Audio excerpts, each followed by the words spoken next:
Oke, halo teman-teman semua. Welcome to update seputar core ya pada kesempatan kali ini.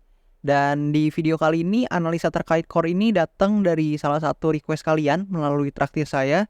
Dan buat teman-teman lain mungkin yang mau request koin juga, itu bisa aja langsung ke bio di akun TikTok saya di sini. Dan nanti teman-teman ketika klik link yang ada di bio saya, maka teman-teman itu akan langsung dibawa ke tampilan seperti ini. Dan di yang bawah ini yang traktir teman-teman bisa request aja untuk analisa koin tertentu teman-teman. Dan oke, di sini kita langsung aja untuk coba take a look di core ya. Jadi kita coba lihat outlook koinnya teman-teman. Dan teman-teman itu bisa perhatikan dulu di bagian atas sini. Core secara garis besar itu punya satu supply area ya yang sangat kuat di sini, very supply area yang sangat kuat, very very strong. Karena dia menahan harga core itu cukup masif ya teman-teman. Jadi dari awal dia listing hampir nggak pernah close di atas supply yang di bawah sini teman-teman. Dan di sini teman-teman bisa juga perhatikan bahwa di bagian bawah ini ada demand area juga. Dan di bawah ini juga ada demand area. Terbukti ketika menyentuh bagian-bagian tersebut, harga core itu mengalami efek atau mengalami pantulan ya, bisa dikatakan.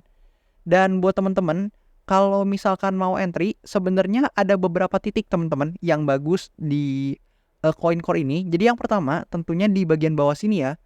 Karena di bagian bawah sini itu tentunya adalah bagian atau titik akumulasi teman-teman. Jadi kalau kita tandain seperti ini, nah ini tuh semacam titik akumulasi. Kenapa begitu?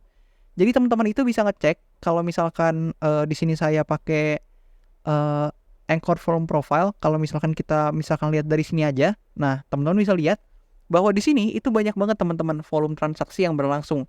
Artinya apa? Artinya ada mungkin likuiditas yang masuk ke koin core ini dan akumulasinya itu dimulai di area sini teman-teman. Dan hal itu terbukti ketika core ini berhasil, maksudnya dalam tanda kutip berhasil melewati channel yang di sini atau berhasil melewati fase akumulasinya, dia itu bisa langsung naik secara signifikan melewati demand area yang di sini, teman-teman bisa lihat. Dia langsung lompat bahkan melewati area yang di sini juga teman-teman. Dan langsung coba untuk ngetes di bagian supply areanya. Dan kalau misalkan teman-teman lihat ada penurunan segini teman-teman, jadi teman-teman bisa lihat dia ada penurunan dari titik sini. Kalau misalkan kita lihat coba berapa persen untuk penurunannya. Nah itu tuh sekitar 30-an persen, 40-an persen. Itu wajar teman-teman. Kenapa? Karena kenaikannya udah segini teman-teman. Untuk kalian bisa lihat untuk kenaikannya 200-an persen lebih teman-teman ya. Dan kenapa penurunan ini masif? Teman-teman bisa lihat bahwa untuk koin core ini ada satu hal yang mungkin kurang bagus secara teknikal. Kenapa? Teman-teman bisa lihat bahwa di sini nih di bagian sini nih, ini ada liquidity sweep yang diambil teman-teman. Artinya sempat ada fake out yang terjadi di mana harga di bawah naik seakan-akan berhasil breakout di supply area yang di sini, tapi ternyata harga dibanting lagi ke bawah dan justru mengalami pelemahan teman-teman.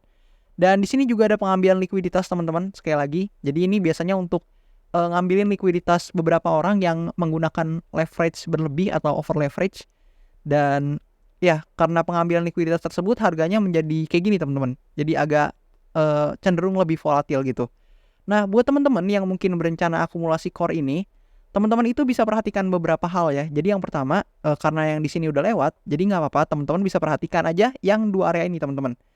Dan kalau misalkan core itu kembali lagi mungkin nanti ke demand area yang di sini, ini tuh juga salah satu peluang yang cukup bagus teman-teman untuk kalau misalkan teman-teman yang memang percaya ya tanda kutip untuk projectnya si core ini, itu di sini teman-teman bisa akumulasi di zona ini teman-teman ya, di zona segini nih, ini teman-teman sebenarnya bisa akumulasi. Dan teman-teman juga bisa akumulasi ketika mendapatkan konfirmasi teman-teman. Nah ini menariknya teman-teman ya. Jadi jika teman-teman nanti melihat bahwa sometime itu atau pada satu waktu tertentu di sini harga core berhasil closing ya teman-teman ya. Ingat tanda kutip closing di atas area supply ini teman-teman. Jadi dia bermain di atas area supply. Itu adalah sign atau tanda yang cukup bagus di mana hal tersebut mengartikan bahwa kemungkinan besar core ini sudah siap untuk bullish atau rally kembali teman-teman. Kenapa? Karena teman-teman lihat ketika bahkan di awal listing teman-teman, harga core ini sempat melebihi area supply yang di sini, namun langsung tereject turun. Teman-teman bisa lihat ini buntutnya banyak banget teman-teman ya. Ada 1, 2, 3, 4, 5. Banyak banget teman-teman. Artinya di sini banyak banget liquiditas sweep atau liquidity sweep yang diambil teman-teman ya. Jadi ketika nanti harganya berhasil closing dengan baik, kalau closing tuh itu body teman-teman ya, artinya ada body kayak gini teman-teman, nggak cuma ekor. Jadi bodinya closing di atas dan kemudian dia nggak terinjeksi langsung ke bawah, melainkan mungkin konsolidasi di sini teman-teman. Nah itu juga merupakan salah satu sign bahwa atau tanda bahwa koin ini siap untuk kembali rally. Dan kalau teman-teman percaya dengan projectnya, sekali lagi ini altcoin, teman-teman itu bisa coba untuk akumulasi teman-teman. Buat teman-teman mungkin yang percaya dengan projectnya. Tapi sekali lagi teman-teman harus dior dan analisis terlebih dahulu ya. Nah teman-teman, kalau misalkan posisinya masih seperti ini masih ada beberapa kemungkinan teman-teman. Kemungkinan pertama, dia akan seperti ini lagi teman-teman. Jadi ketika mencapai area supply-nya, ternyata banyak selling pressure yang terjadi dan akhirnya dia akan retest kembali ke area demand. Atau bahkan bisa aja seperti ini lagi teman-teman. Jadi dia akan diambil dulu buat teman-teman likuiditasnya. Jadi biasanya yang pakai leverage nih, wah ngelong. Tapi ternyata pakai over leverage dan akhirnya ketika harganya naik ke atas dibanting teman-teman kayak gini teman-teman. Dan meskipun teman-teman kelihatan ini ekor ya, cuman ini panjang teman-teman. Tuh sekitar 37% teman-teman. Kalau teman-teman kali 20 aja itu udah 600% lebih teman-teman.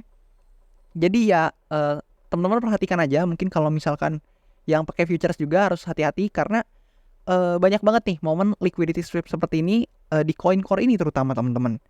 Nah, kalau misalkan seperti ini, itu seperti yang tadi saya bilang, either dia bisa naik dan mempertahankan momentumnya di supply area ini, which is good. Teman-teman bisa lihat itu sebagai tanda, salah satu tanda ya, untuk core ini bisa rally kembali, atau justru terjadi fake out seperti ini teman-teman. Dan justru bukannya bullish, malah dia akan mencoba testing kembali ke area demand-nya.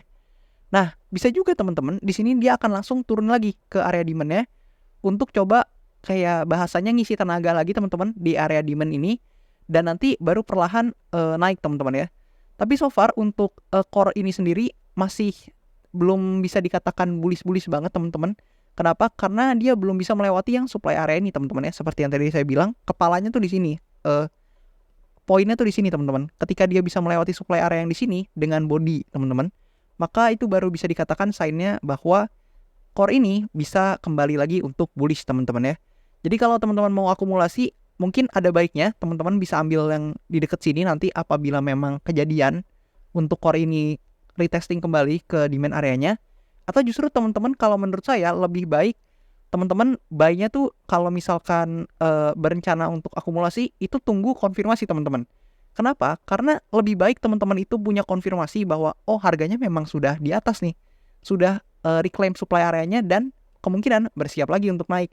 Dibandingkan teman-teman justru tebak-tebakan di sini betting. Oh, apakah bisa nih naik lagi nih? Apakah masih bisa nih? Nah, itu malah justru teman-teman nanti jadinya nggak punya conviction teman-teman. Nanti kalau di fake out justru malah nanti minus teman-teman ya, agak pusing nanti. Nah, jadi seperti itu teman-teman ya. Dan untuk targetnya sendiri teman-teman, tadi kan saya udah bilang nih ya, kalau misalkan mungkin anggaplah skenario turun yang terjadi atau down yang terjadi justru dia ke bawah. Nah, kemungkinan yang paling tinggi adalah dia akan coba testing dulu ke demand area yang di sini. Karena ini demand area yang mempertahankannya beberapa kali teman-teman ya. Di sini ada sekali ditahan. Kemudian ini langsung terjadi pump yang signifikan ya, tapi kemudian di sini juga ada candle merah dan tertahan oleh demand area yang di sini teman-teman. Jadi bisa dikatakan cukup kuat untuk demand areanya. Dan juga kalau misalkan worst case skenario-nya dia akan kembali lagi ke harga yang di bawah sini teman-teman ya. Jadi dia akan coba kembali ke harga yang di bawah sini. Tapi kemungkinan kalau menurut saya yang paling besar probabilitasnya adalah dia akan bertahan dulu di sini teman-teman. Kalau kemungkinan yang terjadi adalah yang turun teman-teman. Tapi kalau misalkan kemungkinan naik teman-teman, nah di sini teman-teman bisa coba kalau misalkan kita coba ambil daily-nya. Nah kita akan coba menggunakan Fibonacci retracement. Misalkan di sini kita ambil di sini. Nah kita coba misalkan kita tarik dari sini ke bawah seperti itu. Nah kita dapat di angka kurang lebih di sini teman-teman untuk garis Fibonacci-nya atau di golden ratio-nya, yaitu di sekitar teman-teman. Kita coba ditarik di sini. Nah, sekitar 6,47 something teman-teman ya. Dan kalau kita ubah lagi ke weekly, itu tuh deket-deket sama sebelumnya teman-teman. Harga all time high-nya yang dulu di sini. Jadi ini deket banget ya, di sekitaran area 6, sekian lah teman-teman. Untuk titik take profitnya apabila memang kejadian dan dia bisa bermain di atas supply area ini teman-teman ya. Karena ketika nanti sudah bermain di atas supply area ini, quote on quote untuk core ini sendiri telah mencapai harga yang namanya ini teman-teman, fase discovery namanya teman-teman ya, discovery seperti ini, atau ya fase discovery lah, fase discovery di mana harga itu nggak ada teman-teman, jadi nggak ada titik tertinggi yang pernah dicapai sebelumnya, sehingga mengakibatkan orang-orang nih nggak ada yang tahu nih, oh harganya mahal segini, oh harganya udah murah di segini atau udah mahal di segini gitu. Jadi hal itu akan menyebabkan biasanya sekalinya naik itu lumayan kenceng teman-teman ya, karena orang-orang tuh mungkin yang nggak masuk dari awal atau yang nggak analisa dari awal itu malah jadinya FOMO teman-teman. Dan buat teman-teman yang mungkin udah nonton analisa ini pasti udah tahu ya untuk tadi alasan-alasan teman-teman belinya teman-teman. Nah oke, kalau misalkan teman-teman nanti menemukan dia ternyata memang bullish dan naik di supply area ini dan bermain di atasnya, so di mana sih untuk invalidasi levelnya? Nah invalidasi levelnya justru ketika ya supply area ini ditembus kembali teman-teman. Jadi misalkan nanti justru yang terjadi ketika naik seperti ini, misalkan naik seperti ini, dia bermain di atas, kemudian dia sempat naik lagi sedikit dan justru turunnya melebihi low point yang ada di sini teman-teman. Jadi ini kan ada low point nih. Nih, di sini ada low point teman-teman. Nah, di sini ada low point. Nah, ketika dia turunnya sangat masif melebihi low pointnya, di sini teman-teman bisa mengatakan bahwa terjadi invalidasi dan teman-teman itu ada baiknya untuk coba mengurangi posisi atau justru closing posisinya. Karena setidaknya teman-teman tahu, oh analisa saya sudah terinvalidasi kayak gitu. Jadi teman-teman tuh nggak panikan dan tahu bahwa oh sekarang saya harus exit, oh sekarang saya justru harus menahan posisinya karena memang mungkin belum terinvalidasi dan sebagainya. Jadi alasan teman-teman mengambil keputusan apakah itu buy ataukah itu sell itu jelas teman-teman. Karena memang sudah ada analisanya sejak awal. Nah kalau misalkan teman-teman justru nggak ada analisanya, misalkan tadi teman-teman anggaplah teman-teman tertarik nih karena candle ini besar banget, wah kencang banget. Dan justru teman-teman beli di sini nih, wah teman-teman misalkan anggaplah ada yang FOMO gitu, beli di sini. Nah justru naik nih teman-teman seneng dan menganggap bahwa harga akan naik lagi, yang terjadi justru dibanting ke bawah teman-teman kayak gini, dibanting ke bawah seperti ini. Nah kalau udah kayak gitu pusing teman-teman ya, karena nggak ada analisanya teman-teman, cuma ikut-ikut doang. Nah itu yang saya harap teman-teman bisa menghindarinya. Nah di sini juga salah satu dari kalian yang request juga sempat nanya, takutnya altcoin keburu terbang nih. Nah teman-teman perlu teman-teman ketahui di sini saya akan kasih tahu satu hal juga. Jadi teman-teman, untuk altcoin itu bisa bergerak setelah halving, itu biasanya memakan waktu teman-teman, nggak langsung. Kenapa? Jadi coba teman-teman pikir deh, misalkan Bitcoin halving, otomatis semua atensi dan likuiditas kebanyakan akan menuju ke arah Bitcoin dulu teman-teman. Jadi mungkin ada institution yang masuk likuiditasnya, atau mungkin retail-retail, dan sebagainya, itu justru tertariknya, biasanya yang punya smart money lah, yang punya uang dengan likuiditas besar, itu justru akan lebih tertarik ke Bitcoin dulu teman-teman. Nah sampai kapan sih altcoin itu akan, atau altcoin season berlangsung? Nah itu ketika nanti atensi Bitcoin sudah turun, dan nanti Bitcoin dominance biasanya juga akan ikut turun teman-teman. Nah Bitcoin dominance-nya turun, tapi Bitcoin-nya itu tetap stabil atau justru naik juga teman-teman. Nah disitulah altcoin season dimulai, karena Bitcoin domination-nya ternyata turun, dan harga Bitcoin-nya relatif stabil atau justru mengalami peningkatan. Nah disitulah teman-teman altcoin itu akan sangat-sangat perform teman-teman. Nah jadi teman-teman udah tahu nih kondisi-kondisinya, dan teman-teman jangan berharap setelah halving altcoin langsung naik, nggak begitu teman-teman ya.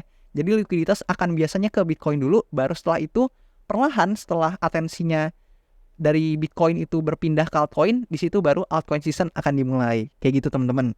Dan mungkin kesempatan teman-teman itu misalkan mau akumulasi altcoin itu bisa tentunya ketika belum dimulai ya teman-teman ya, jangan udah mulai nanti baru FOMO gitu teman-teman.